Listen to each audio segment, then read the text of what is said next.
Hello and welcome to Pixel Therapy, the video game podcast where we look at the games we play through the lens of the player, where what you play is just as important as how you play it, and where emotional intelligence is a critical stat. I'm your co-host, Jamie, pronouns she, they. And I'm your co-host, Spencer, pronouns they, them. And this is Pixel Therapy. If you're new to the podcast, please consider checking out our Patreon at patreon.com/pixeltherapypod, where you can subscribe for free to stay up to date on all things Pixel Therapy. It's the best way to find all of our podcast streams and written thoughts and get notified whenever we put out new content. And if you're looking for other ways to support the show, please consider rating and reviewing us on Apple Podcasts and subscribe to the Pixel Therapy Pod YouTube channel. That's youtube.com/@pixeltherapypod, where we are live streaming right now and where we'll continue to post live recordings of all of our episodes. And of course, know that no matter how you choose to engage with us, we appreciate you being here all the same. All right. Me too. It's time to get cozy, time to pull up an armchair, feel free to lie down on the couch, and let's talk about our feelings. Spencer, how are you today? Tell me about your feelings.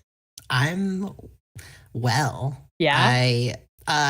It's like, I know that, so it's daylight savings time here, which is the nonsensical time where we decide that we need to set our clock back an hour. Yes. And it's supposed to give us more daylight. But for some reason, even though it's just an hour, I feel like I've been hit by a truck every time it happens. And I'm like so tired. So I'm good. I had a spooktacular Hallow weekend. Spooktacular, huh? What made it so spooktacular? I partied like it was 2010. Yeah. Here. Yeah, your Instagram stories showed a tale of someone who is very, very popular and a big partier. Oh, wow. To me, it told the story of someone who, for some reason, has 3 different Shrek costumes that they can pull together. Is that not an indicator of someone who's very popular? Closet should have multiple Shrek expressions that you can pull out at any time. I think that's a high societal status indicator. Non-binary culture is being able to dress as Shrek and have that be readable in multiple ways. Yes, perfect. Yes. Love that for you. I'm glad you had a Shrek themed Halloween. I had a Shrek Yes, thank you. I tried to make that work and it fell apart. Yeah, I don't know if there's an easy way to pull that one off. Did you ask how I was, or are we just gonna let the podcast die there? Back it up, folks. All right, well, we'll see you in a month. I'm okay. I don't know. I've been having a lot of anxiety about some work stuff, but I have been enjoying the season. This is my favorite time of year. Fucking love fall. I love getting my little porch pumpkins. As soon as October 1st hits, I run to the grocery store. Oh, wow. And I purchase 3 little pumpkins to put on our 3 little front steps. Aww. I don't really run to the grocery store. I get in my car, I drive there. Usually if I'm going to the grocery store anyway, it's, I'm not necessarily making a special trip, but it is important to me. I like the porch pumpkins. Porch pumpkins are out.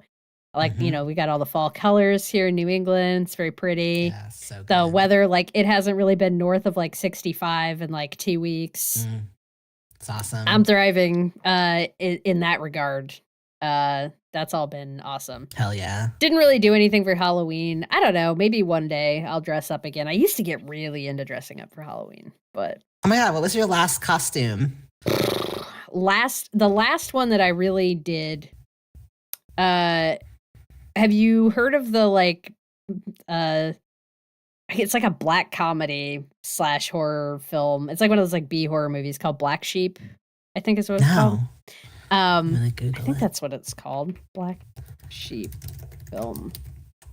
Yeah, it's set in New Zealand. Came out in 2006. It's oh my God, comedy. Chris Farley. Yeah, comedy horror film. Wait, what?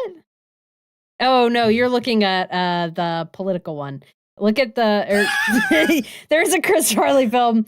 This is not it. That's not what I'm talking about.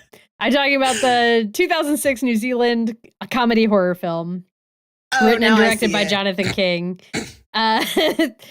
It's like the trailer for it was so hilarious because it's like in New Zealand, the sheep like outnumber the people, whatever, like 10-1, because they just have all this like, fucking grazing land and there's a ton of sheep.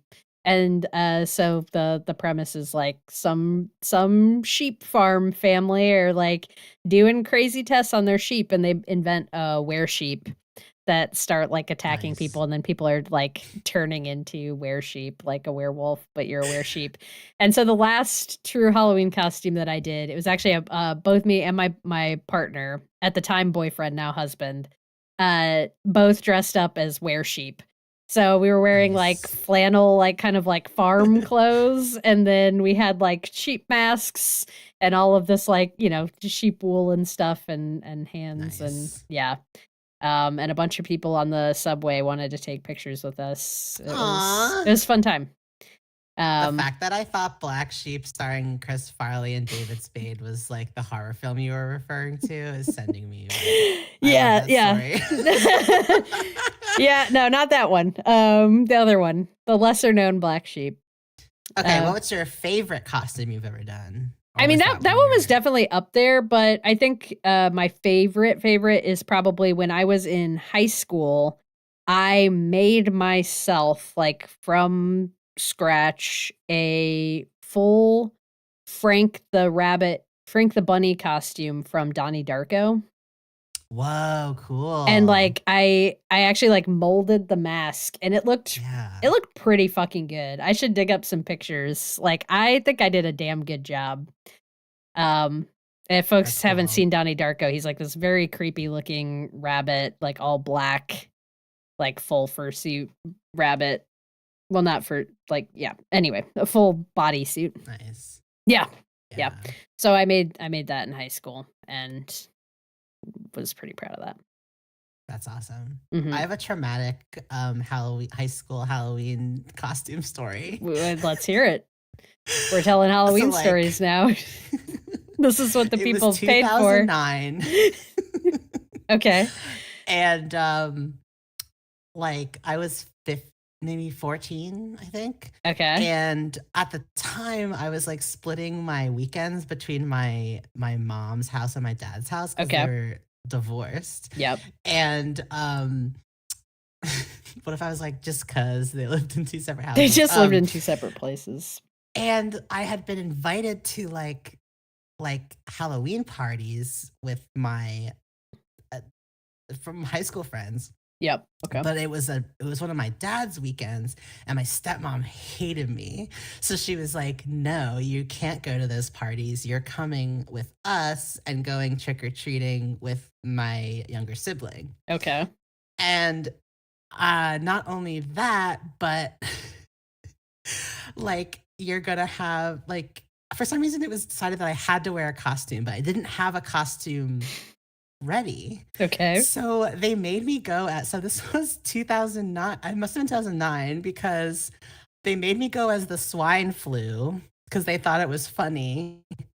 And looking back on it, I'm like, God, that's so ghoulish of everybody. Wow. I hope no pictures ever emerge because I hated the costume. I was basically wearing scrubs and a pig mask. I swear to God, this is like this was like a humiliation ritual. Yeah, that's what it sounds like. So I was going door to door wearing scrubs and a pig mask. No. And people were like, "What are you?" And I was like, "I'm the swine." You should have just been like, Dr. Porkchop. I like how you just pulled this character out of thin air. Next year, I'm going as Dr. Porkchop. You never heard of Dr. Porkchop? But oh my God, for so many years, I like just avoided having a costume because the memories of that and being first of all, I was a teenager and like most of the kids trick-or-treating door to door were like, it was like my siblings' peers. So they were all like these little kids. And I'm standing there like, I'm swine flu. I feel like these parents were like, like the looks. I still remember the looks I would get of like, why is this lone teenager dressed in a disturbing and offensive costume, like following these little kids around door to door? Oh man, there were tears behind that mask, I assure you. So sorry, that's my traumatic Halloween story. But this year, I'm fine, everybody. This year you got to go to like 3 different versions of Shrek, so you're good. Exactly. So that's a win in my book. Making up for past Halloweens. Sorry. Jesus. That my memory of that was triggered, but I didn't mean to. Yeah, no, I mean, I get it. I was talking about the sheep masks and stuff, but wearing human clothes. So I see the tangent that your brain followed. And thank you for, we said pull up the armchair. That's right. This is Pixel Therapy. I'm seated. I learned this week that Ayo Edebiri started that. Ayo Edebiri. Did she say her name? Because of her Letterboxd review? Was it maybe? I think it was her. Oh my God, I feel like I know. I just saw a clip where she was admitting that she started the I'm Seated thing, and she was admitting it to Andrew Garfield because they were like touring for that new movie that she's in. Now we're just having a conversation. This isn't podcasting anymore.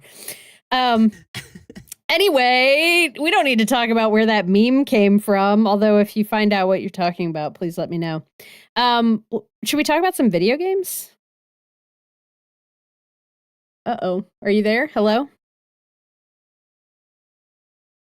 I guess. Yes. Hello? Hi. I think you froze for a moment, but you seem to be back. Oh God, I'm here. Okay, good. Good. This is going well. Let's talk about some video games. Let's talk about... Oh, I just remembered. We were going to talk...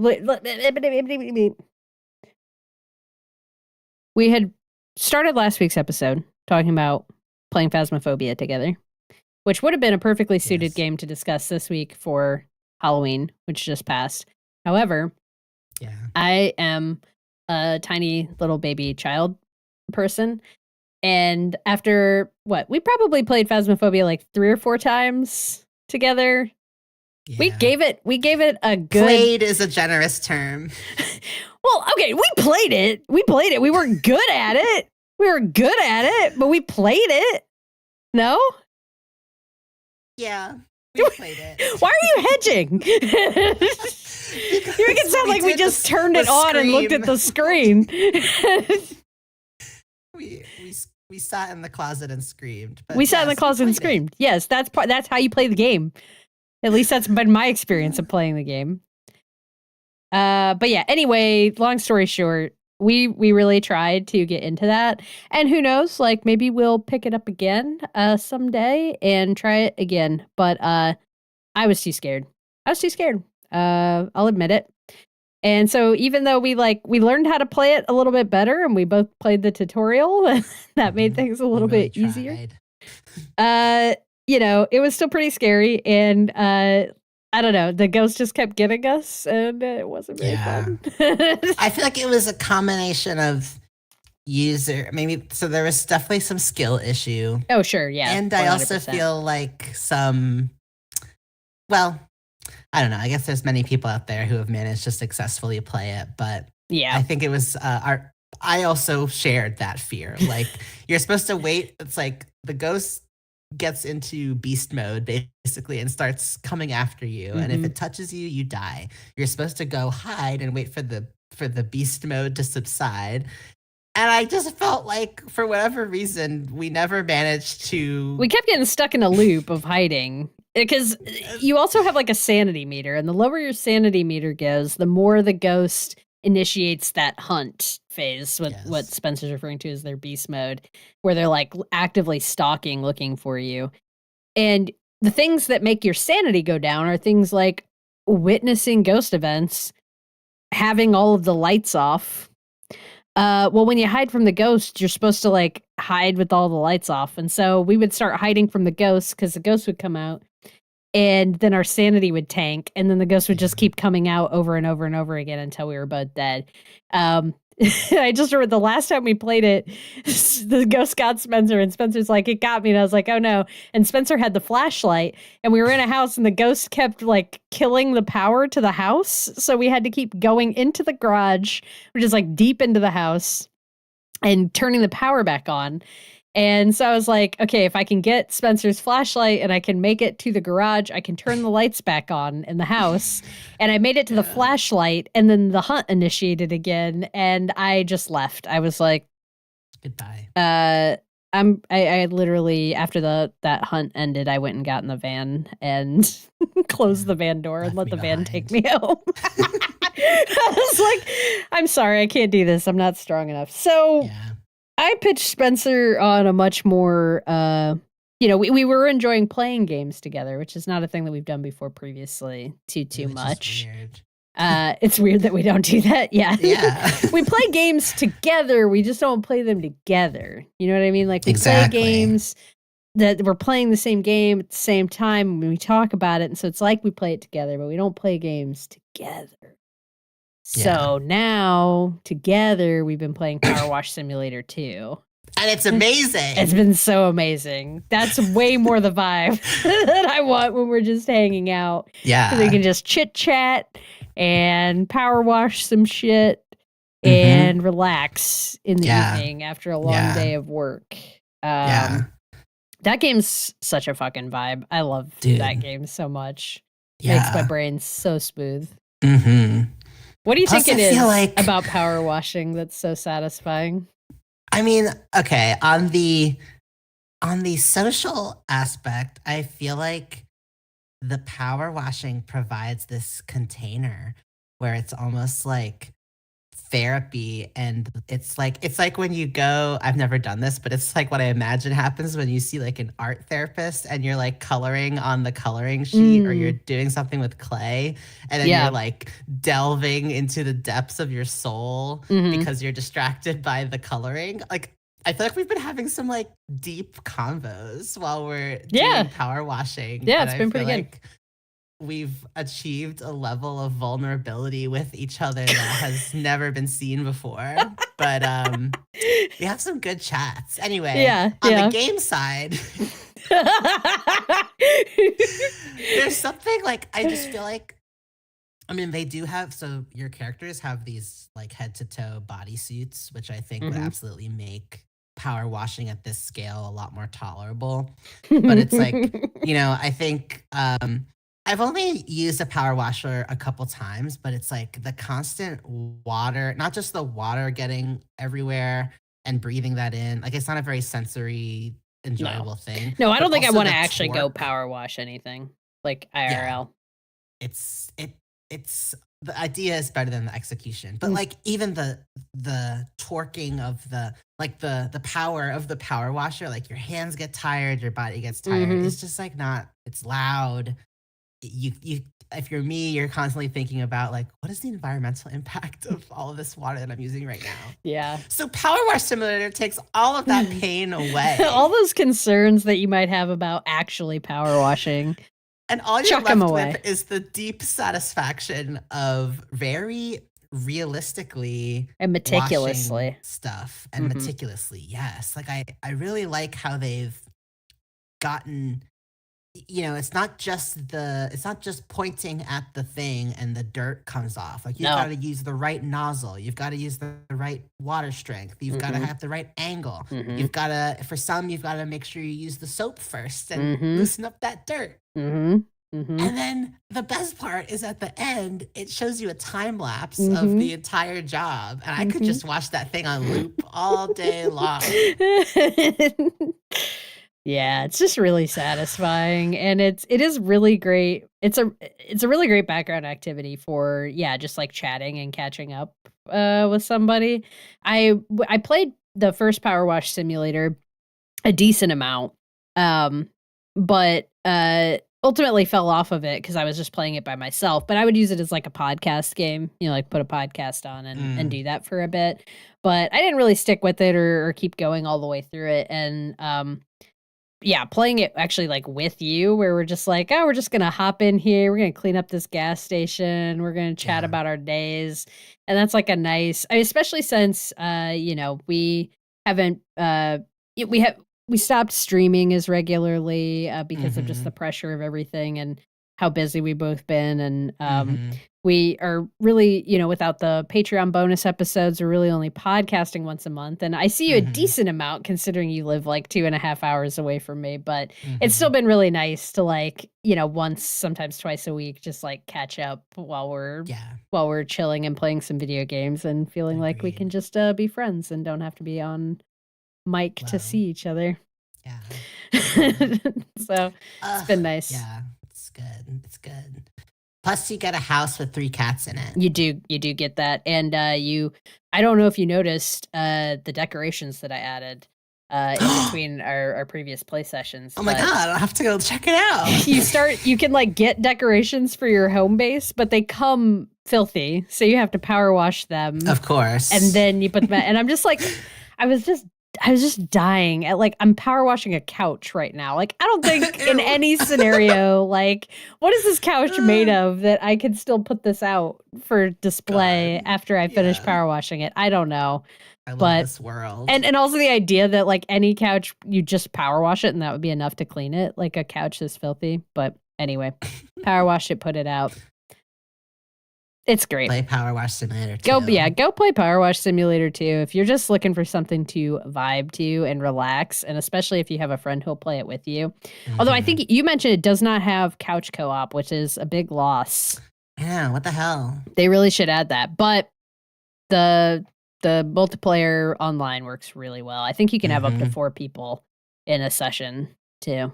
So damn, we should get Colt to download it on his console, and then all 3 of us power washing. We could be John. Yeah, we would be going off. Although I know from just a few discussions that Colt, my partner, and I have had about it, he has like some really strong opinions about which nozzles should be used when and how the power washing should be done. And I was like, we were like going back and we were going back and forth about it. I was like, well, the great thing is that like anything ultimately works. It's just however you want to do it. And he was like, like did not agree with that sentiment. Like just felt that he knows the right way to power wash, and the rest of us are messing it up. But anyway, he's got like 8 other games that he's playing. So you have an update on what? Yes. Ayo Edibiri in April 2024 wrote a letterbox review for Cuckoo. Okay. At which she said, "I'm seated. The theater employees are scared and asking me to leave because it's not August yet, but I'm simply too seated." And it has since become codified in the meme hall of history. Well, yeah, okay. So I saw a clip of an interview where she admitted that to Andrew Garfield, and he was losing his mind. It was a very, very cute clip. Anyway, let's talk about another game that we played together, but this one not together. We played it together, but not together. This is just a game that we're both playing, but not at the same time. And then we're talking to each other about it in a normal way, in our normal way. Most people, when they say play a game together, they mean they actually played it together, but we play games together, not together, except when we play them together. Exactly. I think everybody's following that. So I'm going to keep going. The game that we played, the first game that we're going to talk about in this month's episode is called Dispatch. Dispatch is a brand new episodic narrative adventure game from independent developer AdHoc Studio. AdHoc was established in 2018, and they were founded by a collection of folks from Telltale Games, Ubisoft, and Night School Studio. Folks may know some of these, Telltale, they're super famous for kind of like redefining the narrative adventure game genre with the Walking Dead series that started in maybe, I want to say 2012, something like that. They also did The Wolf Among Us, Tales from the Borderlands, and Night School Studio. Those are the folks who made the Oxenfree games and After Party. So the narrative adventure, like genre genes, really run deep at AdHoc. But this is their first game that they've put out together as a studio. It released the first 2 episodes on October 22nd on PlayStation and PC. And they have a planned from that date, they've had planned 2 episode a week drops for the next 3 weeks. So at this point, we have 4 episodes out. We've got 2 more coming on November 5th and the final 2 on November 12th. And then it'll be, the full 8 episode season. The game tells the story of Robert Robertson III, who is a non-superpowered superhero called Mecha Man, voiced by Aaron Paul. And after having his suit destroyed in a battle with his father's killer, Robert is recruited by the Superhero Dispatch Network, referred to as SDN, to become a dispatcher, where he manages a team of heroes as they conduct missions across the city. The game has an absolutely amazing art style. It looks and feels like you are watching / playing an animated TV show. Yeah. Which is definitely one of the first things that caught my eye with the game was just the impeccable animation. It similar to the Telltale games before it and some of those other, Oxenfree. A lot of what you're doing is making dialogue decisions. Some of it is branching, some of it is just choosing how to respond to a moment. But the game also has like a pretty cool strategic management sim game shoved into it, where you're actually doing the dispatching of the superheroes and managing the team. It also has we could talk more about it if you want, but a slightly less cool hacking mini game built into it, where you're kind of using the up and the D-pad to enter in codes to hack things. And it also has a little bit of QuickTime event elements during the animated scenes occasionally, although I'll say they use those really heavily in the first episode and then not much thereafter. And there is a setting that you can just decide to turn the QTEs off if you don't want them. Although I don't know if it's a bug, but I initially turned them off, and they're still quick timing. So okie doke. Is it like you have to interact with them?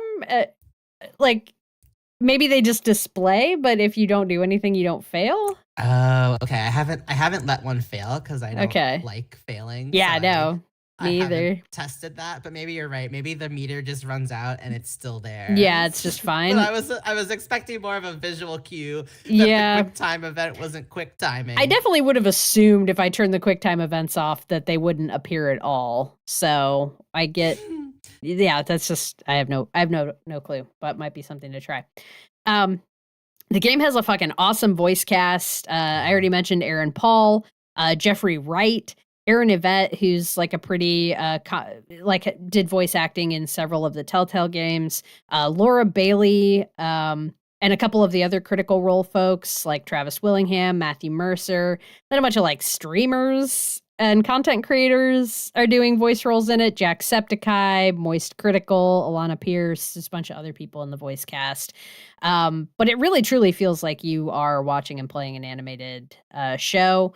You like a good one. Yeah, like a good one. Like not a bad one.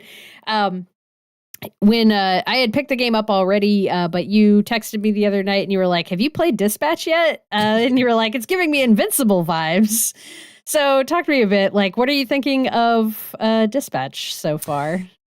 Yeah, like I feel like a lot of superhero shows that don't tonally land for me because I'm too much of a bleeding heart, where like even Invincible is a hard watch for Yeah, it me can be. because it's so it's emotionally devastating and violent. I watched the first couple seasons of The Boys, same thing. Like it's funny and it's thrilling. Yeah. And it's also like they always reach a point where I'm like, I can't. I'm trying to watch what's the John Cena one? Oh, Peacemaker, because I like Tim Gunn. James Gunn. It's sorry. I mean, maybe you like Tim Gunn too. Designers make it work. So even that, I'm like, it's tough. It's tough. Yeah. I'm not really the target audience of superhero stuff. Mm-hmm. All that being said, I'm finding that this game, I'm about to say this show, because it feels so It much feels like like a an show. Yeah. interactive cinematic experience. Like Yeah. it goes way beyond what you imagine from a visual novel. Like you Mhm. really feel like you're in a show. Yeah. But I feel like this is really hitting the right tone for me of leading with humor and heart and still having moments where, you know, it's making dick jokes or someone's getting the shit kicked out of them. And there are moments where the stakes definitely feel like a little high. Like I'm worried for the characters. And at the same time, it doesn't overdo it to the point where I'm either like utterly disgusted or triggered after playing it. So I'm really liking it, and I'm really liking the even things that I don't maybe you don't always get from this kind of genre of content, which is like a diverse cast or kind of like in even in little ways so far, kind of the undoing of the macho man stereotype when it comes to heroes and Mhm. like really smart and funny, right? Like I'm like laughing out loud playing the game. I've been playing it on the Steam Deck, and earlier I was playing an episode, and I was like laughing, which I when I'm watching something, I'll usually like crack a smile or something like that, but I don't really like laugh out loud. But I was like laughing to the point where my partner kept interrupting me and being like what's happening in the game? Like, So you're playing it on Steam So, Deck. How far into it yeah. are you? I'm just reaching the end of episode 3. Okay. Um, and it's so good that I'm sort of curious. I'm imagining that over the course of the season, like I'm noticing that, you know, there's these dialogue moments where you have to make a choice and it'll say something like that character will remember that. Which And is super Telltale coded. Real. I also Yeah. just want to go back and play the Walking Dead games, but Did you play any of those before? I think Have you played any of those no. games? I think the timing yeah, no. Yeah. I knew about them when they came out. It just never.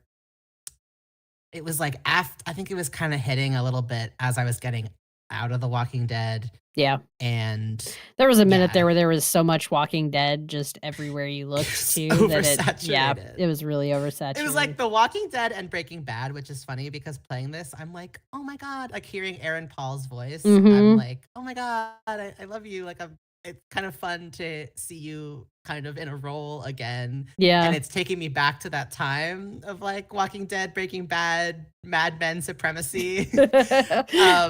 So that part's kind of fun. But yeah, so it makes me want to go back and play them though. But shoot, I totally lost my train of thought. What was I saying? Oh, sorry. No, you're good. I don't know. Probably wasn't that important. But, you're the QuickTime events. Yes. I'm imagining that there hasn't been yet any sort of indication of where that's going. I'm imagining there's going to be some big finale where all of my choices, all the chickens come home to roost and I have to like deal with my choices. Yeah. That being said, the game is so good and there's such a richness to the writing that it's one of the few games where I can see myself going back and playing it again and making different choices depending on how that plays out. So. Well, yeah, it's so interesting to hear some of that perspective as someone who hasn't played, since you haven't really played any of the Telltale games. Meanwhile, I was a huge fan of Telltale. I played I remember basically all of their output for many years. And I mean, I even played like I played the Guardians of the Galaxy game that they put out, which was, I think, one of the more critically panned of the ones that they did. I played the Batman series that they put out. They had 2 seasons of that, I think, shortly before they fell apart. And that game was so busted. I think you can still find memes. Like, I remember I played the thing with Telltale was like they got to the point where their game engine could not handle the games that they were putting out. And because they were on these kind of like grueling episode release schedules with the episodic content, they never had time to stop and rework the engine. And so it was just like a known thing for years. It's like, this game is going to run like trash, but like it's going to have a cool story and you're going to get to make some interesting decisions. I just remember playing one of the last Batman games they put out. I like walked into like this lunchroom cafeteria area, and like all of the characters were just eyeballs and teeth, like. Oh my god, wait. I And like their whole bodies just like did not and would not load. And so like cuts into like a close up, and it's literally just the eyeballs and the teeth, and you're like talking to this person. But anyway, but I always just loved the shit out of those games. I loved making like just the character arcs that you would get to go on, and the way you could influence the story, and even just like the way they knit everything together, where it's like you maybe never changed like in huge pivotal outcomes of the story, but it always kind of felt like you were getting to like color it in and like decide how we were going to get to the final beats. And I know for a lot of folks, like they wanted more of a choose your own adventure, in the sense that like their decisions were going to dramatically impact the story, but it never really bothered me that I'm being told a narrative, but I'm getting to decide how to like kind of color it in and decide how these characters react to things. I just think it's a cool way to engage with a story. It's just a really interactive way to present a story that's otherwise quite cinematic. What the Telltale games always used to do, though, is like you would still have moments where you'd have to actually, they kept that piece of adventure games where you still have to like move around a scene, like move a character in a 3D space and have them engage with objects. So you'd get the Life is Strange games do this as well, where you can like wander around a room and just like interact with a bunch of different things, and the character will be like, I remember when my dad did this. Dispatch doesn't have any of that. And I kind of appreciate that they've just said like, you're watching an animated show, and then like you've got a few buttons, you're going to get to make a few decisions. They really have stripped any of that like gameplay out, which honestly from the old Telltale games, that was always the least. That was always the worst. I always hated it when they were like, great, here you go. Now explore this room. And you're just like, you're moving in such a stilted way. It's so hard. Like if you're in a larger space, it's like, oh my God, it's going to take me 10 minutes to get across this room because I'm walking so slowly. And so I really like that they've stripped all of that out. Like Dispatch is just like, this is an animated show. We're not really trying to be anything too wild here. Like make your decisions. And that's where all the budget has gone too, right? Like the actual gameplay, I want to talk a bit more about the management sim thing, because I think like that's actually pretty well designed, but like very simple in terms of like, I think the resources they had to put into it. Where the resources went are the animation, which looks fucking amazing. Sometimes looks better than Invincible's imagination, if I might add. Like, I love Invincible's, just since you tossed that out there, I love Invincible's art style, but you can tell the scenes that they did and didn't spend money on Invincible. You can tell they spent all their money on the voice cast of that show. Well, and like the voice cast and like a few big fight scenes a season that are like pivotal. And then the rest of the time it's a little like, whew, we're really, we just are doing the bare minimum to get through this scene, aren't we? Dispatch looks really good. The music is great, and the voice cast is fantastic, and the writing. And you can tell like that's the stuff that they prioritized. And the QT events, the way they appear on the screen, it looks a little janky. Like they're not really trying to like integrate that too much. You're just moving the stick or pressing a button. Like the prompts are like very bare bones, very basic, just enough to make you feel engaged in the scene. The dialogue stuff that pops up, it's like very basic looking. But then what I do think has been fleshed out a decent amount is the sim game that kind of sits in the middle of this, which is the dispatching part. So once Robert gets the job as a dispatcher, and I think this. Well, I'm guessing if you've played most of the 3 episodes, I'm trying to think how it breaks down, but I feel like I don't think you do any dispatching in the first episode. There's like you do a little bit of it, but the intensity and the added mechanics get layered in it over the second episode. Okay. But yeah. Yeah. So then it's like in each episode you'll have like 1 or 2 work days. And each of the work days is split into like 2 shifts, which exist as like this round of superhero management. And so what you're doing there, Robert sits down at his computer in like the animated part, and then the game screen becomes this kind of like very high level map of the city. And you've got your team of superheroes in a row at the bottom. Just, kind of pictures of their face, and there's constant chatter. Like the voice acting is just constant that you're like on comms basically with all the superheroes. And so, and you really feel like there are moments where I get overwhelmed by everyone talking in your ear. And it really does feel like you hear about what it's like being like a taxi cab dispatcher and you're just having to managing people while you're hearing all of this talk. And there's moments where Robert's like, oh my God, can everyone like shut up? Like I'm trying to focus. And I really felt that. Yeah. That felt so immersive. Yeah. I don't know. Sorry. No. Don't be sorry. No, yeah. It's like the clock's not pausing. It's not like shit's pausing while people are talking. It's right. like shit is happening and you've got to like just deal. Yeah. So. Yeah, it really does a good job of being immersive in that way and like putting you in the hot seat. And then as you're looking at the map, missions or events, or I don't want to say that they're not necessarily all crimes, but they're like jobs for the superheroes to complete or missions for the superheroes to complete will pop up on the screen, indicated by like a little red exclamation mark. And you click on that. You only have so much time to click on each one as it pops up. It immediately starts with a little countdown timer. And when you click on it, you open it up, it gives you you get the voice acting of like the person who called in, like, giving a very brief explanation of what's happened. And then you have like an itemized list that has highlighted keywords in it that are supposed to be conveying to you something about what skills are needed for this mission. In each of your superheroes has a stat meter that's presented as kind of like a radial. It's like a big dial, and it's got it's 5 points on it. That correspond to the 5 main skills, which let's see if I can get these. We've got combat. We've got combat skill. We've got vigor. We've got mobility, charisma, and intellect are the 5 main skills. And so you have to read the breakdown of what's needed for this mission and the highlighted keywords and make a judgment call about what skills are needed. And then there's each mission has a preset number of heroes that could be assigned to it. You don't have to fill every hero slot on a mission.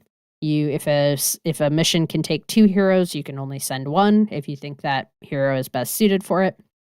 But you pick whoever you want to send on it.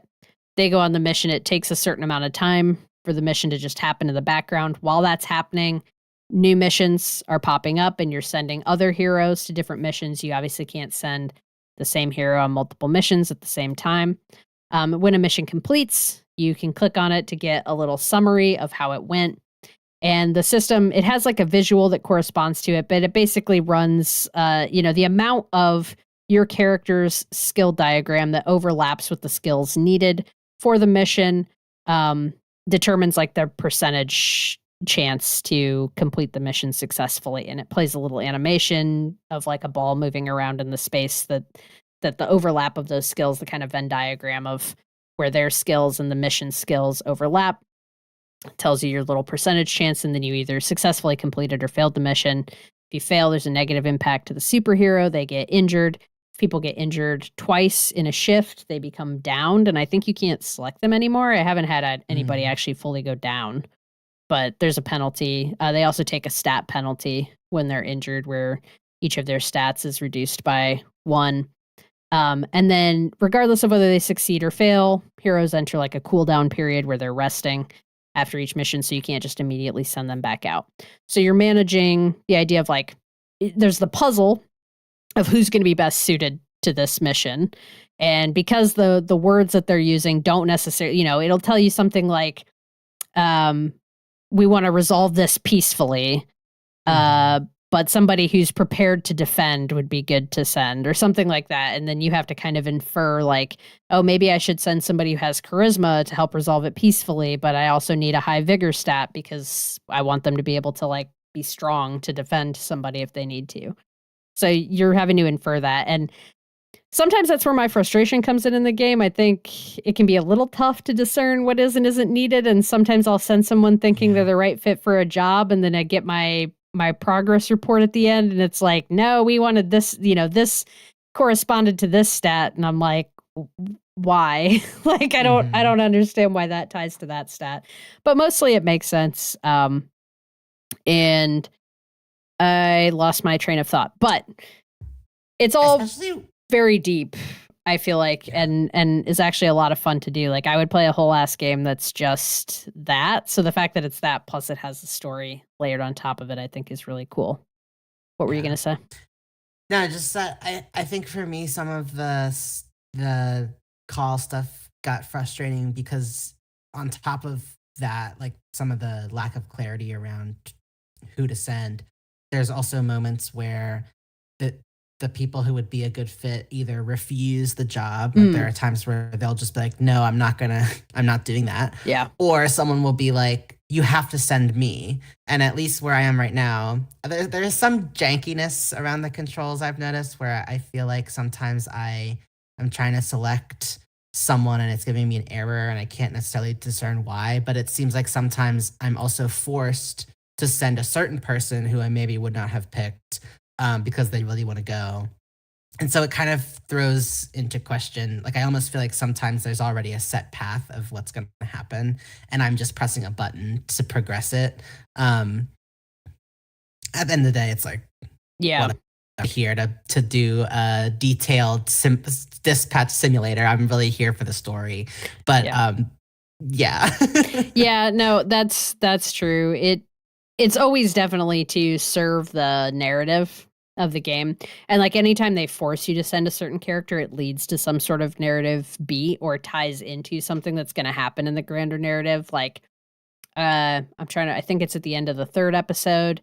Throughout the whole episode, you're given this, you're told that at the end of the day, you're going to have to cut the like worst performer on your team. And clearly the game couldn't factor in the possibility of you cutting literally anybody on your team when you have a team of like, it's like 7 or 8 people.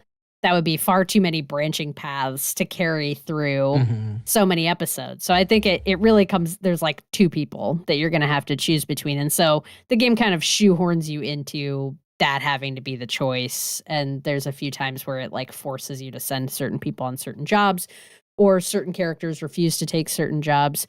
But so far I found that it always helps me understand why it did that kind of after the fact.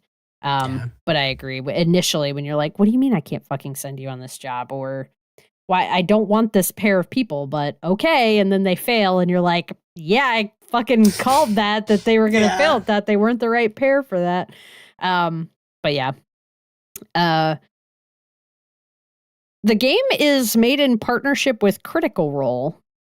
Did you see that? That's interesting. What are your feelings on Critical Role? No comment. No comment. Yeah, fair enough. So I don't know. I need to. I guess I should have done this before we sat down to record. But like, I don't. I'm ambivalent about Critical Role. I have. How do you feel about Critical Role? I feel like I'm also a little bit ambivalent. I watched their show, The Legend of Vox Machina. I think that they have previously received some criticism for not being the most diverse. From what I've read about them, it seems like they've tried to respond to that stuff positively. But I'm not out here to stump for Critical Role, nor am I the most educated on where they have and haven't, been responsive to the feedback that they've received. I know that they are very famous and have quite a bit of money, and they're made up of a lot of really talented voice actors. But I don't know a ton about some of the criticisms that they've received because I don't engage with a lot of active play, live play content like that. Like live, yeah. So really most of my context for them is through Legend of Vox Machina, which I think is like a perfectly fine show. Mm-hmm. And I think if it's helped AdHoc get this game made and has infused some funding and attention. So now it sounds like they're in partnership with each other. AdHoc is going to be making a game set in the world of Critical Role's campaign. I can't even I can't remember the name of the land that like they've created for their game, their the live play game, the active that they do. But yeah, I think that's cool that AdHoc's going to be working on a game for them, and that this is that the voice act they've been able to pull in all that voice talent from Critical Role to be in this game and use some of those resources. So that was mainly why I wanted to mention it. But I know Critical Role has at various times like received feedback from their community about not always handling things as best as they could, but it seems like they've generally been responsive to that. Again, I don't have all the information though. Yeah, I think so. I'm just doing a quick cursory spin, and it seems like a lot of the criticism that maybe I was internalizing through osmosis is mostly around the fact that because Critical Role has brought the D&D live play experience to such a heightened and professional level that there is some comment that it's made it a space where if you're not able to have the budget or production quality that Critical Role has, it's created like little room for other creators in the space to kind of focus on the core gameplay, which brings me to the second point, which is that because Critical Role is comprised of a lot of very talented actors, there are a lot of folks specifically from the D&D community who are like, this isn't really D&D anymore, which is about, creating specific worlds and like focusing on the gameplay. This is more of a role play spectacle, and it's more about acting and less about the game. So, I think like there's certainly levels of valid criticism you can draw from that. I also think there's some, I think what people would perceive as like a scarcity mindset around like, I think there's probably space for both. Like yes, like I think a lot of that criticism reminds me of criticism of the Adventure Zone, which is the McElroy brothers live play podcast, where they're also accused of like, this isn't even D&D anymore. This is just like role play fun. I guess to me, I'm like, well, at the end of the day, if people are having fun, isn't that like D&D people please don't come for me. I totally understand your criticisms, but I don't know. I probably need to sit with that a bit more. I think I understand more now about where that feeling was coming from, because I think I've felt some of the I feel like Critical Role it was like really like more and more popular, and then like everything that gets overexposed, there's like a turning point where everyone's like, actually we hate this. It's not cool anymore, and you're ruining it for everybody else. Now that's why I said like I knew most of the feedback they'd received was in relation to their live plays, and it's not something that I'd followed, so I knew people were a little bit mad at them, but I didn't know exactly why. So thank you for looking that up. But it doesn't seem like there's anything like there's no harassment happening. I didn't think there was anything like super cancelable about them, but you always got to be careful in this day and age. Yeah, literally. So most of my exposure to them is through their animated show Legend of Vox Machina, and I think it's cool if they can bring more attention and popularity to this game, and it's cool that they've partnered with AdHoc, and I'll be interested to see, as someone who does enjoy the Vox Machina show, be interested to see what a game set in Critical Role's universe would look like from AdHoc. That would be cool too. Sorry, this is like, I have such a random thing I noticed in the sorry, talking about Dispatch. I don't know if you saw this too, but like when the game is booting up, when you're first about to launch it, it has this pop-up that comes up and is like, like, this game contains licensed music. This is a toggle. Like, do you want the licensed music to be off or on? Yeah. And I was like so confused by that choice. Like, I'm like, who is out here like, It's for streamers. oh, okay. I was thinking it's gonna break my immersion to hear a song that I've heard before on the radio. No. It's literally just for streamers so that they don't get copyright strikes. I see. Okay, I'm dumb. Thank you. No, you're not dumb. That's like just me listening to too many podcasts. I know that that's a thing, but yeah. God. Okay. Well, yeah, so that's Dispatch. I'm super excited to see the last 4 episodes. I'm like all in with my team. It's, some of the story elements I think feel a little bit tropey so far, but it also is like subverting superhero stuff in some cool ways. You mentioned kind of like the representation of like what it means to be a big masculine superhero. I know I played all 4 episodes. I'm playing it on PlayStation. It has a character in the game that's essentially like Superman. Like he is like the quintessential, like he's an alien, but he looks like the quote unquote idealized perfect man. And he's big and strong with the broad chest and a mustache, and he's gonna save everybody from harm. And he's called Phenomenon. I can't say his fucking name. Phenomenon. And in the most recent episode, the game starts to do some stuff to kind of like pick away at like who he is and what he thinks about himself. And I don't know, it's doing some interesting stuff. And I really like all the characters that are presented. It also does the very cool thing of the team that Robert is given to manage is they're the Z team. So complete opposite of the A team.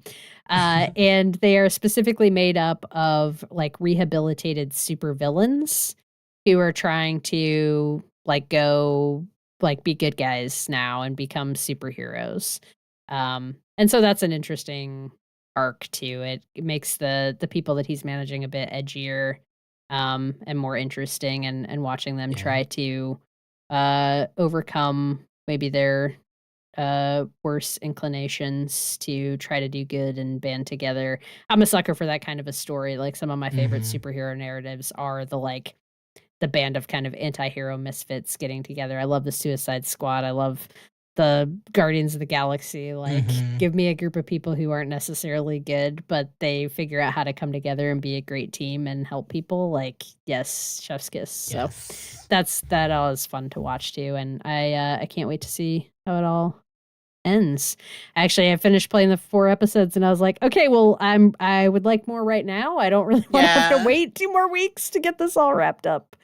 And I think that's interesting that you're playing it on the Steam Deck, because playing it on the PlayStation, I keep seeing my partner sitting on the couch next to me playing games on his own television, and I kept catching him like watching the TV because it's like basically like watching an animated show, and like just kept checking in on what was going on and laughing at some of the jokes. So it's been kind of cool. I could almost just like watch this as a series. I know. I'm like, can we get this on streaming? Because like, this is the type of thing when we talk like Netflix games, like putting. I know they put Oxenfree on Netflix, for example. This is one that I think is a no-brainer to put on streaming platforms. Like, this is something that's fun, not just to play, but to watch. I mean, outside of the QTE events, you really could control the vast majority of this with a television remote if you wanted to. Yeah, there's really no reason you couldn't. So, so that's Dispatch. Maybe we'll check in on that again in our next episode after we've finished all of it. But really, really enjoying that so far. Spencer, you've got another game here that you've been playing. Do you want to tell us about BALLxPIT? Sure, just a little quick little something. It's so not me. Like, this is like one of those games. I've been calling it in my head like Hades for babies, because it's BALLxPIT is a brick-breaking, ball-fusing, base-building survival roguelite. Say that 10 times fast. I'm so glad that this description exists, because I simply could not bring myself to read the the game description that exists on the stores. What is the game description that exists? Well, now we have to know. I gotta see it. Let me here. Also, for the sake of listeners, while you're looking that up, I just want to clarify the game is referred to as BALLxPIT, but if you're typing it in or searching it, it is the word ball, BALL space X space PIT pit, BALLxPIT, BALLcrossPIT, but it is just said BALLxPIT, but there is an X in there in between the words ball and pit. So what is this description that you refuse to read? It's okay. It's not too bad, but it says BALLxPIT is a fast-paced fantasy roguelite where heroes must find the balls to plunge deeper into a seemingly bottomless pit of monsters. I'm like, okay, enough with the balls. Like this is okay.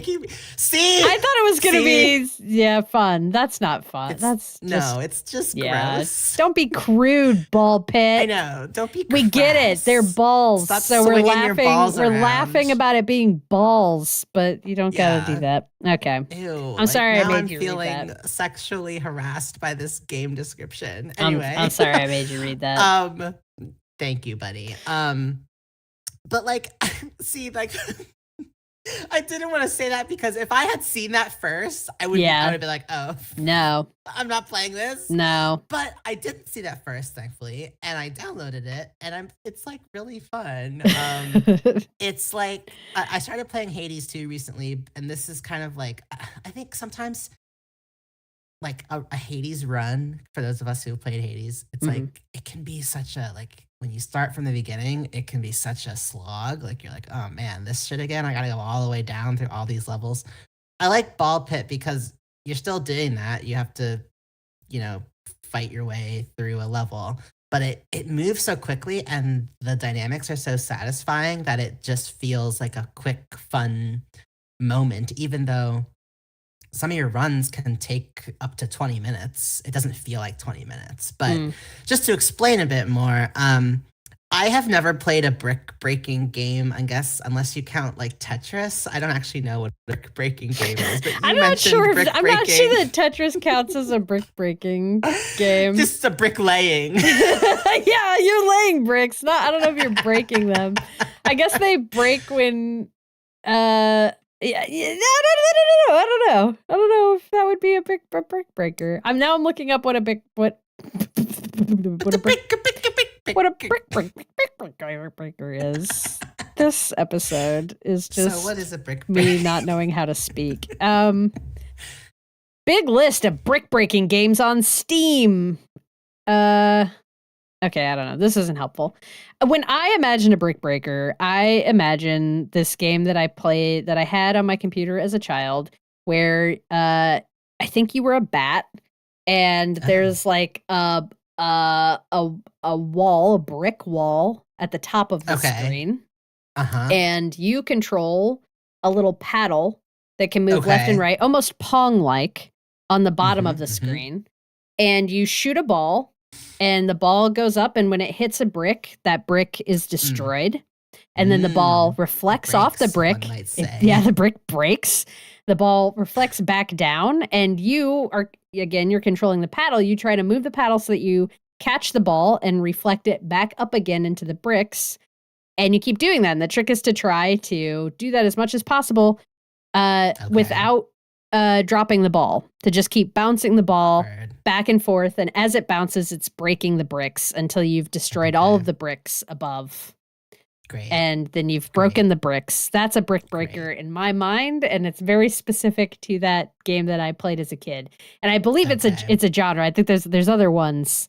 I don't know that I can name them all for you, but there are other ones that do similar things. Okay, great. # game design. So it's a brick breaking thing.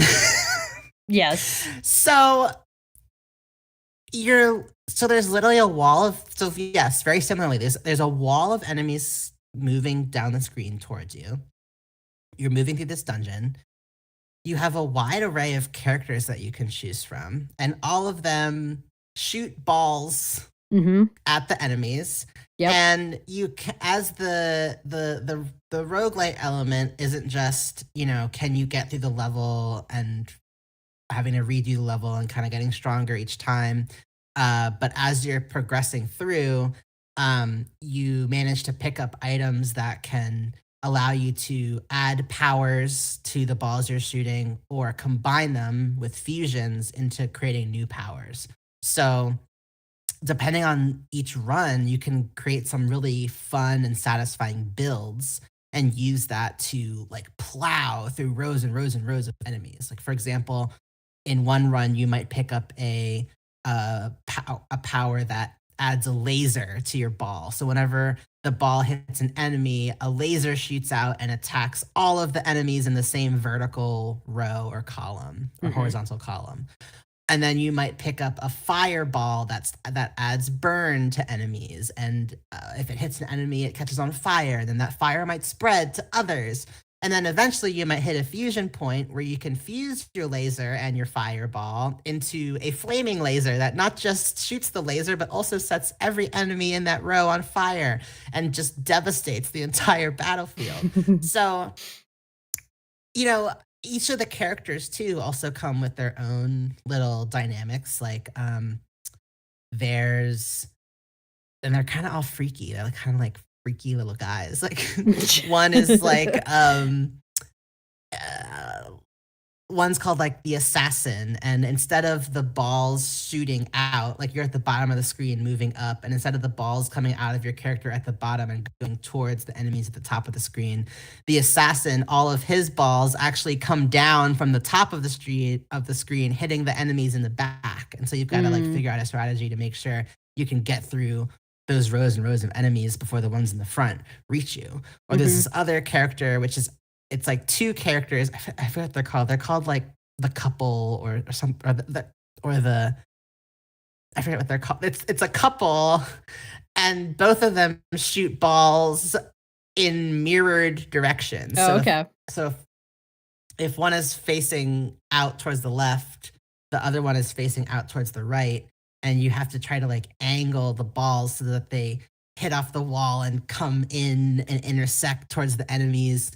So it's just like, it's like simple in the fact that it's a game about shooting balls out and trying to get enemies, but it has these endless combinations that make it really fun. And I've realized that if any game has a base building element, I'm basically sold. And this game has that, where your little characters at the end of each level, they come home to this base that you're building, and you can build little houses for them. Oh my God. And you can build little farm fields where they can harvest resources, and you can add little buildings that give them stat increases, and you can move the buildings around, and you can expand the base. And basically, if a game has that, I'm like, well, now my little characters have a home and I'm able to emotionally connect with them. So this is basically the same thing as like Animal Crossing to me at this point. Yeah. So I don't have that much more to say about BALLxPIT. I think it's a fun, quick, little like palate cleanser of a game in between bigger things, or if you want to just wind down with something for 20 minutes at night or something like that. I will say, so this is a game developed by, I never said this, it's developed by Kenny Sun and published by Devolver Digital. It came out October 15th, and it's out on Steam, PS5, Xbox, and on the Switch and the Switch 2. It was made by a team of 7. So that's Kenny Sun and a team of 6 other 2 pixel artists, a 3D artist, a composer, and then a couple technical artists.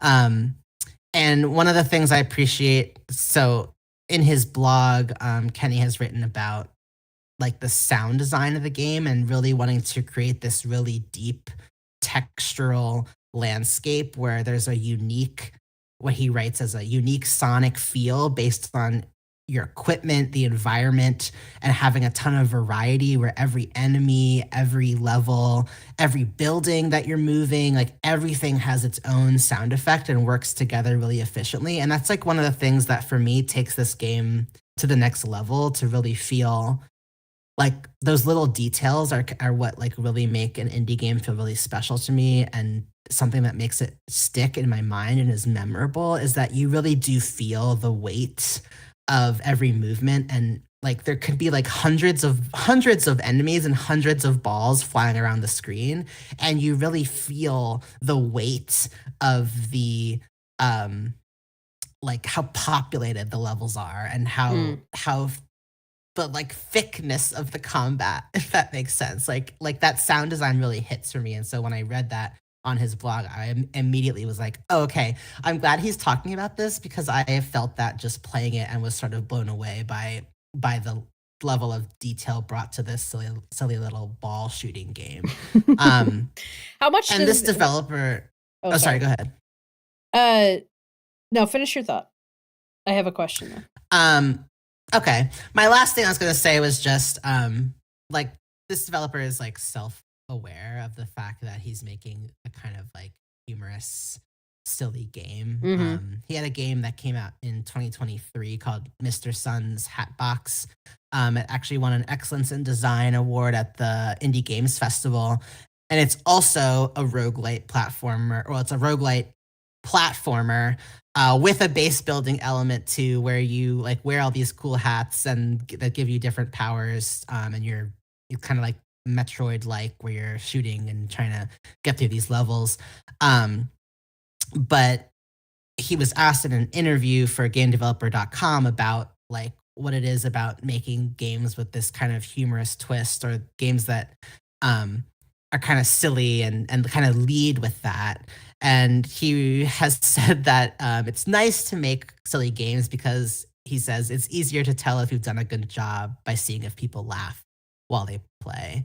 And there's a lot less pressure to make the game feel balanced than a more self-serious game, is what he said. But I like that thought of it almost kind of making it easier to tell if your game is successful because people are just laughing. Like I like that take on game design. Yeah. So, and I definitely feel that. Like I'm definitely kind of smiling while I'm playing this. I could do without the heavy-handedness with the ball stuff, but that's really on the Steam description and not. You're not in feeling the that game in the itself, game. thankfully. Okay, Yeah.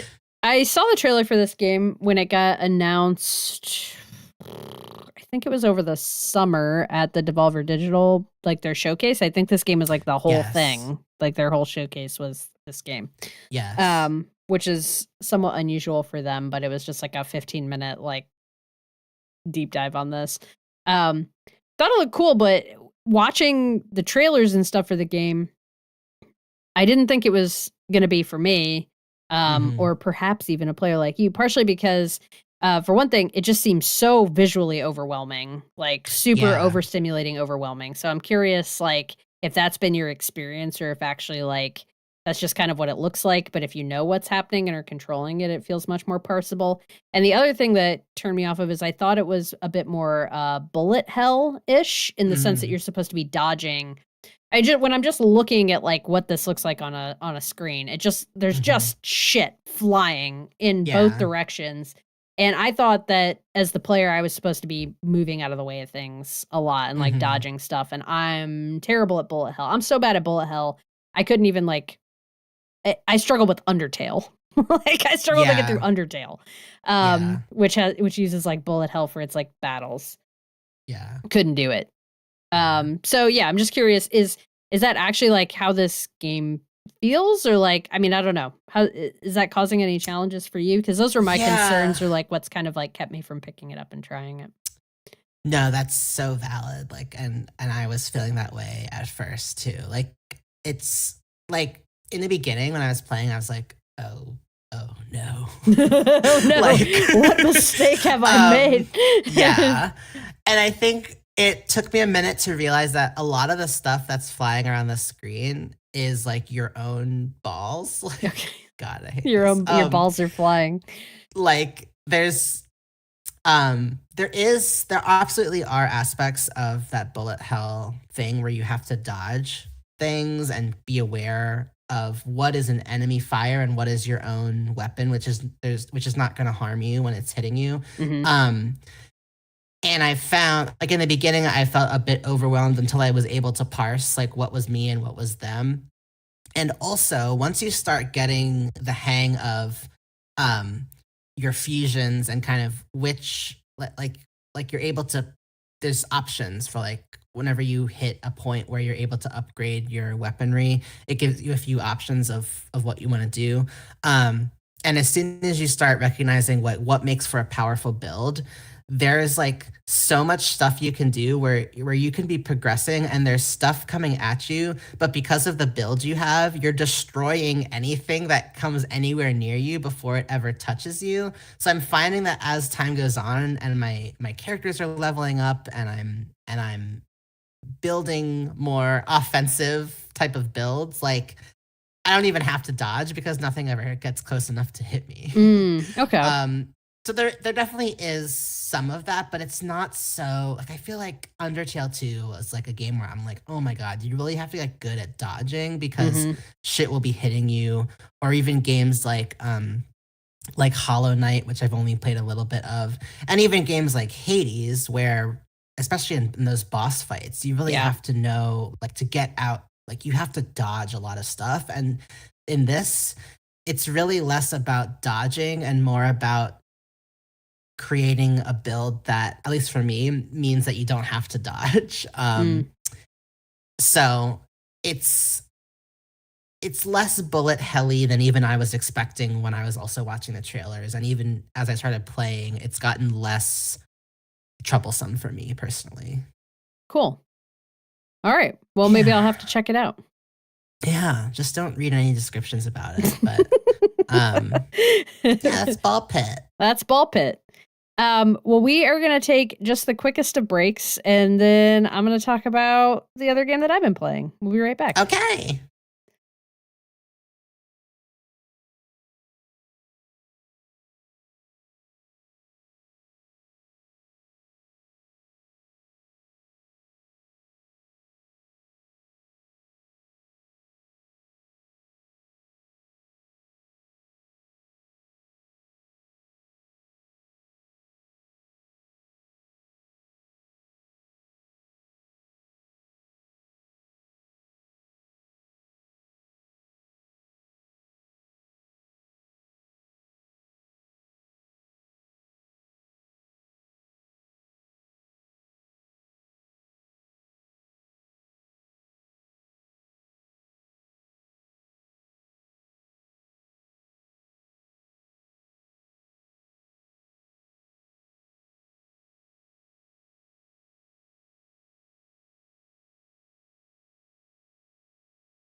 And we're back. Let's talk about the game that I've been playing without you. Now, I've been playing a game called Consume Me. Consume Me is a semi-autobiographical RPG developed by Jiao Hsia and AP Thomson, and it tells the story of teenage Jenny's day-to-day life as she balances the stressors of homework, chores, feeling unpopular, wanting her crush to notice her, and dieting. The game came out on September 25th on PC. I played it on the Steam Deck. And I wanted to share the Steam description because unlike BALLxPIT, I think this one actually has a great Steam description. Where the Steam description says, "Did you feel stupid, fat, lazy, and ugly in high school? Well, I did, but at least I made a life simulation RPG about it." That's Real. the whole blurb. That's on Period. Steam. Which is great, and obviously resonated with me a lot, and I think probably probably would resonate with a lot of folks. I don't really know who didn't feel stupid, fat, lazy, and ugly in high school. I don't know if I want to be friends with those people. If you just had like a perfect high school experience where you felt great in your body and in your life. But yeah, so Consume Me is all about kind of those last couple years of high school, moving into young adulthood, and figuring out who you're going to be and how you're going to manage your life and your time, and just how stressful that time period is for young folks. The game won the Seamus McNally Grand Prize at the 2025 at this year's Independent Games Festival. That's the like main award that they give away during GDC. That's when that festival happens, the Game Developers Conference. And it's a very interesting experience. I would lump this together in some ways, the semi-autobiographical story, kind of with Despelote, which we played earlier this year. Someone taking a life experience that they personally had, especially a life experience that like spans multiple years. I feel like it's got a lot of similarities to Despelote in that regard, because it's the game developer telling personal story about their life experience as they experienced it over several years of their life, and kind of like commenting on that in a meta way, even within the game itself. It's not something I'd encountered before in video games before Despelote, and so having two games in 1 year kind of do the same thing has been really interesting. When I was in college, I actually took several classes on documentary filmmaking and did a whole course that was just focused on people making autobiographical documentaries. So documenting their own lives and kind of I don't know. I just think it's really fascinating when somebody takes their own experience and puts that into a piece of media in such a direct way, and then tries to like comment on the fact that like, this is my life, but also it's through a filter because I'm making this, and here's maybe how I've changed it to make it a better story, but this is what really happened, and this is not what really happened, but here it is. And then also I'm like kind of pulling back the curtain on that and showing you that. So I think if that's just a way to tell a story and narrative that's of interest to you, I think people should check out the game just on that surface alone. But I'll talk a little bit about what the game actually does. First, just a disclaimer, both for this conversation and for the game itself. I mentioned dieting in the description of the game. The game it has a content warning right at the beginning about presentations of disordered eating, like a disordered relationship towards food, and that is one of the main themes of the game. Although it didn't end up being as much of the focus as the game as I originally expected it to be, it's still very prevalent in the game. And so if you're someone who has a history with disordered eating, or an eating disorder, like you may struggle with this game, or it might be triggering for you. This conversation might be triggering, so feel free to skip the game. That is a key piece of the game. But the game plays out like everything's displayed in this series of panels, and the all the animation, the design, the mini games, the art direction, the narrative art, those are all made by Jenny. And then a lot of the actual programming was done by AP Thomson. So it's Jenny's art throughout the game telling this story. It's got this very like flat, almost like it was made in Microsoft Paint kind of look to the art style. It's very brightly colored. And it really, Jenny's supposed to be, I think, like a junior in high school at the beginning of the game. It really makes her feel like a kid, which is what you are as a junior. But I feel like so much media paints high schoolers in a way that makes them feel like adults. Jenny really feels like a kid, as I think she should, and really cemented kind of like putting you back in that mentality of what it felt like to be that age, 16, 17 years old.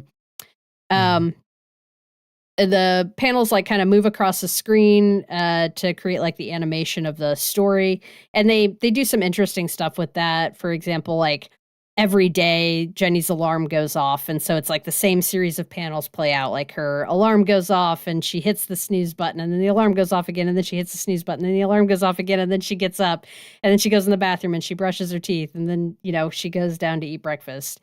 And you just kind of get this like repetitive series of panels playing out. When it gets into the actual gameplay, it's on one aspect of it's all about time management. Your day is kind of broken into these time blocks that can each hold one activity, kind of like Persona.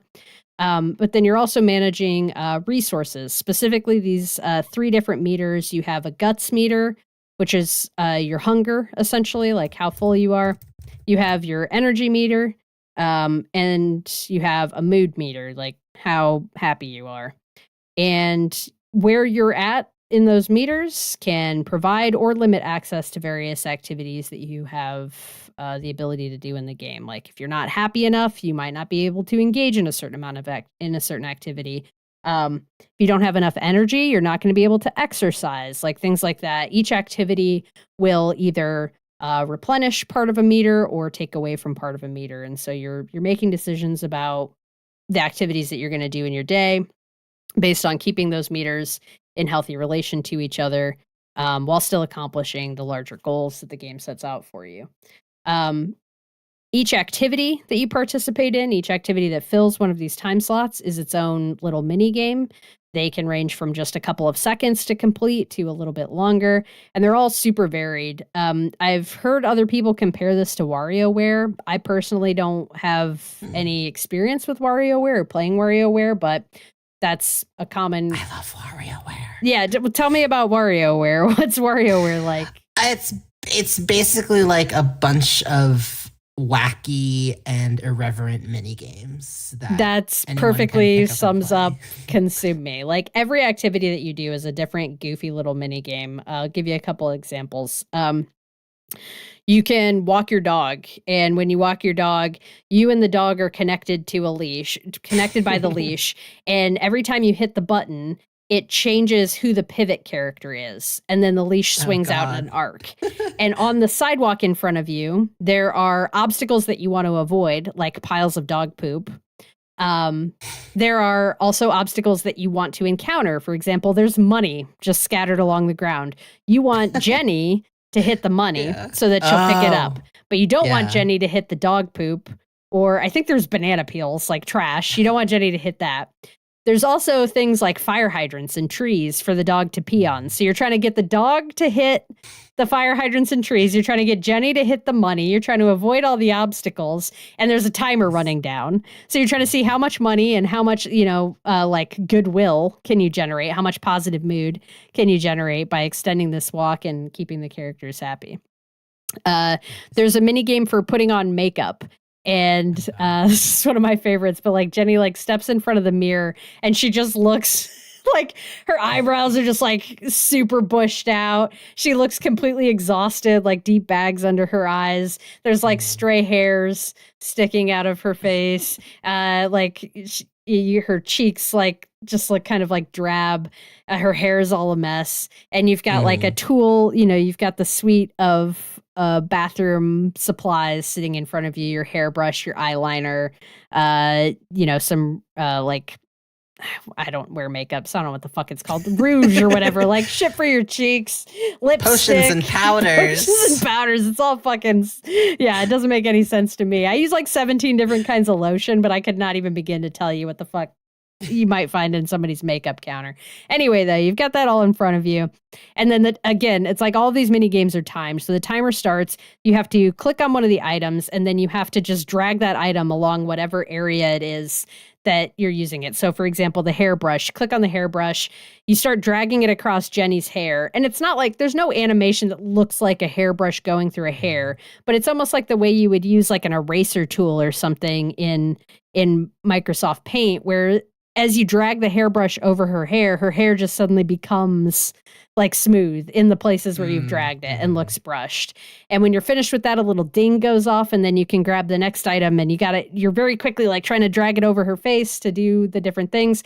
And if you get through the whole makeup set, then the final thing is, I think you get to put on like eyelash. What do you put on your eyelashes? Mascara. You get to put on mascara. Thank you for having some idea of what fucking makeup is called. So you put on the mascara. Never heard of. I've heard of mascara, but like, anyway, thank you for helping me. Okay. Oh my gosh. Put on the mascara and you're done. And if you get through the full makeup tutorial, then you get a stat bonus, that and experience points and stuff like that. There's another one for like folding laundry, and each of these are so varied and different. The folding laundry one is like, you see the piece of clothing that needs to be folded in front of you, and there's like a dotted line, and then like a sort of like line will come down from the top of the screen, and you want to hit the button just as it hits the dotted line, and that'll be a perfect fold. And then it'll come from the left of the screen, and you got to hit it just as it gets to the dotted line. And so you're folding the pieces, and if you fold everything perfectly, then you get more money for doing your chores correctly. So anyway, there's this whole series. Every single activity has a little mini game tied to it. And you perform that mini game, and your performance in the mini game affects the outcome of the activity, or at least how beneficial it might be. One of the most frustrating mini games in the game for me was the one that you do anytime you're trying to read material. You have to, Jenny's like head is on a swivel and she's holding the book in front of her, but the book is also moving around. And then there's other items in the world that are distracting her, you know, her cell phone, her dog. These things are flying around, and she's got a vision cone coming out from her eyes. And you have to try to keep the vision cone on the book, but the book is constantly moving and your head is constantly moving, and you have to tap the button to keep it on the book. And so when it gets on the book, you're like tap, tap, tap, tap, tap, tap. So it stays on the book, but then she's constantly like trying to look at something else. And if you get distracted, then that like wastes your time.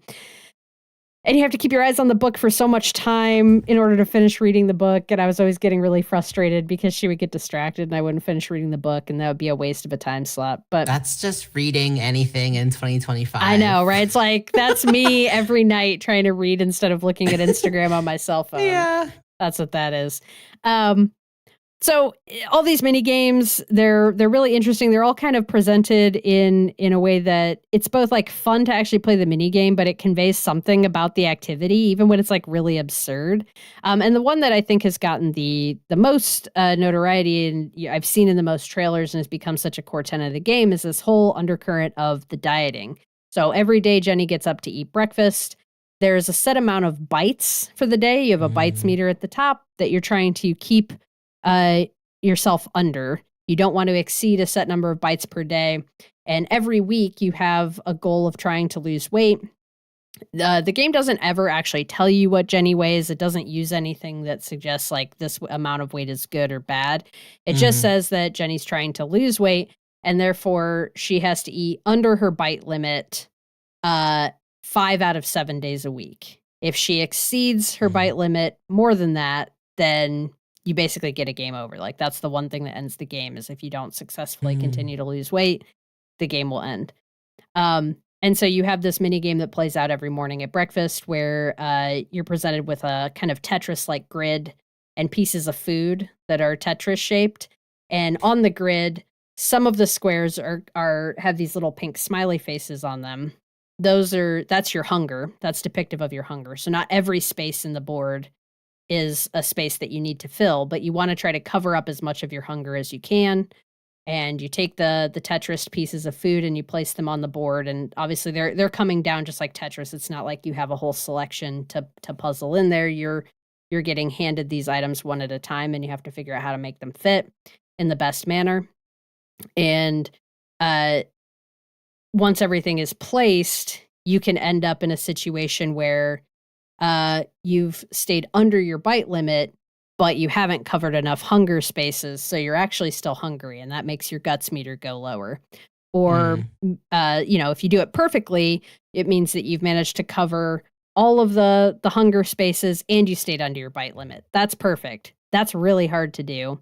The mini game ends when you run out of viable spaces to place any of the items that are like up for placement. And if something is there and can be placed, it has to be. So if I've left a space that I don't actually need to fill, but that the item that's there fits in that space, even if it's something super high bite value like a cookie, I still have to eat that cookie, and then that might put me over my bite limit. So it's a very interesting depiction of that kind of like delicate balance with dieting of you're constantly in this situation where you're incentivized to keep yourself hungry, to stay under your Yeah. bite meter, or to place things in ways that are just going to block you from being able to eat more food, even if that means that you're going to end up being hungry, because there's just other things I can find to do to fill my guts meter. Like, it doesn't have to be food. But also, if I really fuck up and I undereat for the day, and then I don't do things to kind of fill that guts meter back up, I might end up at the end of the day being so hungry that I have to make a choice to do something like eat a midnight snack, which might max out my bites meter or put me over the limit on my bites meter. But my guts were so low that I had to do that. So it's a constant dance, and I think really keeps that feeling of what it feels like to be in that situation at the forefront. I mean, as someone who's Yeah. like, I myself have been like dieting lately and exercising more, and it can be so easy to like get into just a trap of like thinking about it in a really negative way. Like, you really have to be intentional about being like, I'm just gonna try to do this, and if it does, I don't know. Yeah. It's hard to keep it from being something like that, where it's like you're exercising too much control over it to the point where it's not healthy. You're fixating it on it too much, and yet at the same time, you know, when you're told by nutritionists and stuff that you need to lose weight, there's not a lot of guidance that's given with stuff like that. Yeah. And you're just told, well, just eat less, just diet more, just eat healthier, Right. as though it's like some super simple thing, but it actually can feel like a really complex little puzzle to put together. I think the game did a good Yeah. job of like making you feel that as the player, what Do you that's like feel to try like to navigate. do you feel like the game has a stance on dieting, or does it go into what is making the character feel like they need to diet? Like, is that coming internally or externally? Like, It's do you feel like it definitely has an opinion on diet culture? Yeah, so I thought the game was going to be more specifically about that.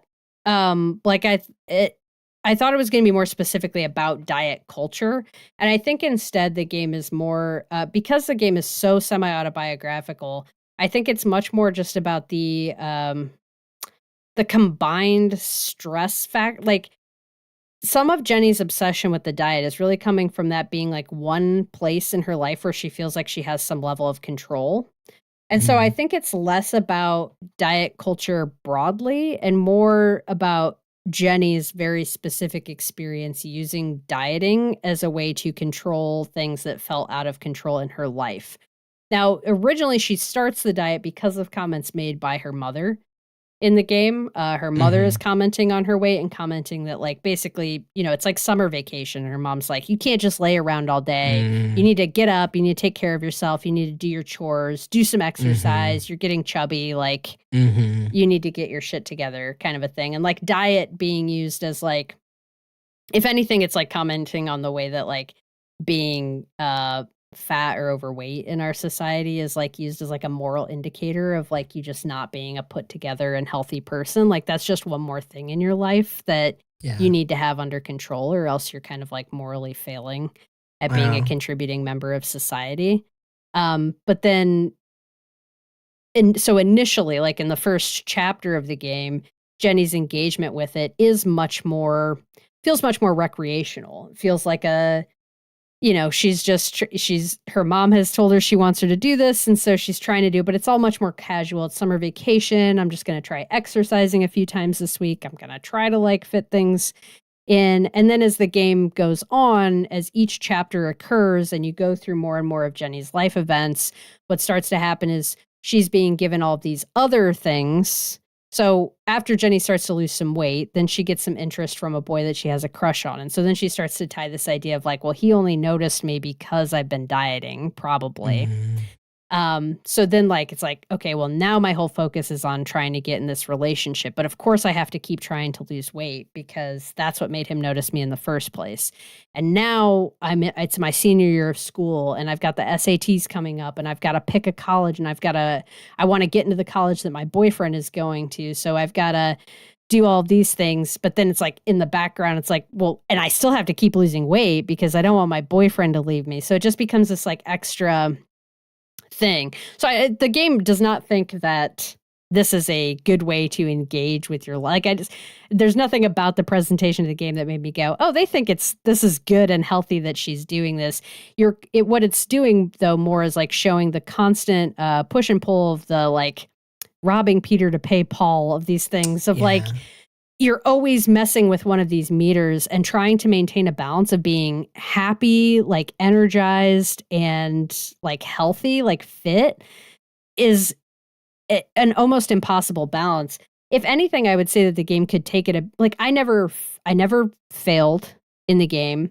I was able to accomplish everything. I was always able to accomplish all the goals that the game set out for me, plus the extra goals. I did that by pushing Jenny to such extreme lengths of like, the game introduces a mechanic near the end where you can like decide to stay up late.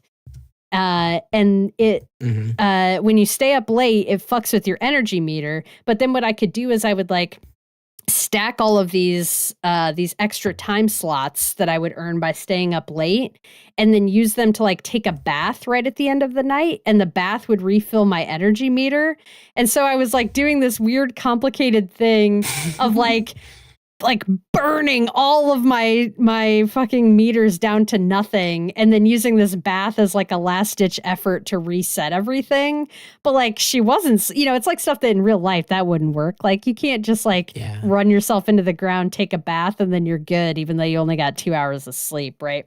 So in some ways I feel like the game almost should have pushed it further and made it so that you did eventually have to fail, but it doesn't quite go that far. And it's still, I think, if anything, that's maybe one of the critiques that I would have of the game is I felt like because I still accomplished everything, I don't know, you could have one takeaway that could be,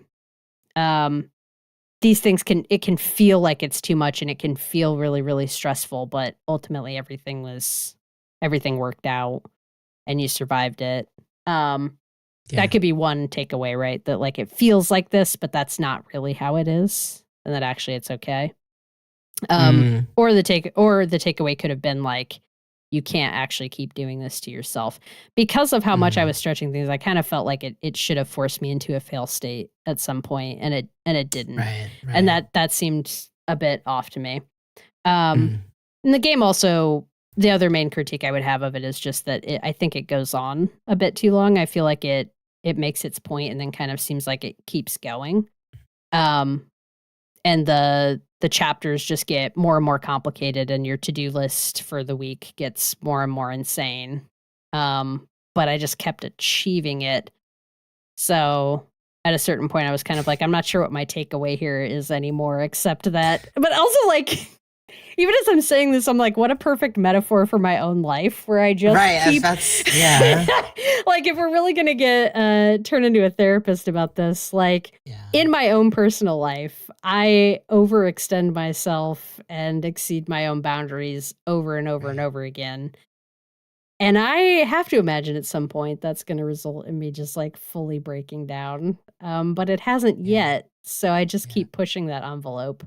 Yeah. So maybe I didn't learn what I was supposed to learn from Consume Me. It's one of those games that afterwards you it's a ha-ha It's a ha-ha kind of game. It's a ha-ha Yeah. But I pulled this quote from a piece on Polygon by Giovanni Colantonio. I bet it's that. Sorry, Giovanni. Sorry. The name of the piece is Coming of Age Horrors Cut Deep in Consume Me. Really great review of Consume Me. But Giovanni writes right at the beginning, why do video games go through such great lengths to invent grand conflict when the mundane battles we face in everyday life contain higher stakes than any fictional war? Oh, you think fighting a flaming bone dragon is intense? Try getting through one day of high school as a teenage girl. You can't parry unrealistic beauty standards, oh tarnished one. Nice. I thought that was a Bars, good Giovanni. Yeah, I thought that was a nice little sum up of the game. I definitely recommend folks check it out, especially if this sounds fun or interesting. I think it's a really creative and smart exploration of coming of age story, even if I don't think it's necessarily sticks all of its messages. I had quite a bit of fun playing it. I laughed a lot. You know, you were talking about laughing out loud with Dispatch. This game definitely made me chuckle, especially just some of the animation choices that they make. And it really is a pretty robust life sim management game where you're making a lot of choices and managing a lot of items to pull it all off. Yeah. So I think people should check out Consumi.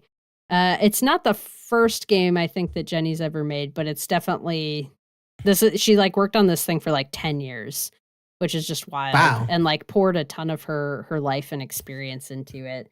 So I do hope people will check it out because I think it's worth your time, even if I have a few small complaints about it. Yeah. Word. All right. Go play that and then go play WarioWare. Yes. Yeah. All right. Time is up for today's session of Pixel Therapy. Thank you for tuning in, and we hope that listening to our thoughts and feelings gave you some thoughts and feelings of your own. If you want more Pixel Therapy in your life, come check us out at patreon.com/pixeltherapypod, where you can sign up for free to stay up to date on everything we have going on, find an archive of all of our content, and even read occasional blog posts about games we don't find time to talk about on the podcast. You should also check out and subscribe to the Pixel Therapy Pod YouTube channel. That's youtube.com/@pixeltherapypod, where you can find live recordings of all of our episodes, as well as an archive of our past streams. And be sure to support the show by rating and reviewing us on Apple Podcasts and Spotify. That stuff is just as important, and we appreciate it just as much. Finally, since we like to put our money and our energy where our mouth is, we end every episode with a recommended side quest. Operation Olive Branch. Check it out. Don't forget about Palestine. tinyurl.com/op Olive Branch. It is a grassroots collective effort to amplify Palestinian voices and their GoFundMes. You can visit, again, tinyurl.com/op Olive Branch to learn more, or visit their Instagram page at Operation Olive Branch. Thank you for that side quest, Spencer. That is our show for today. So go forth, run a story mission, level up some stats, and don't forget to hug an NPC every now and then. We'll be back oh so soon with some more Pixel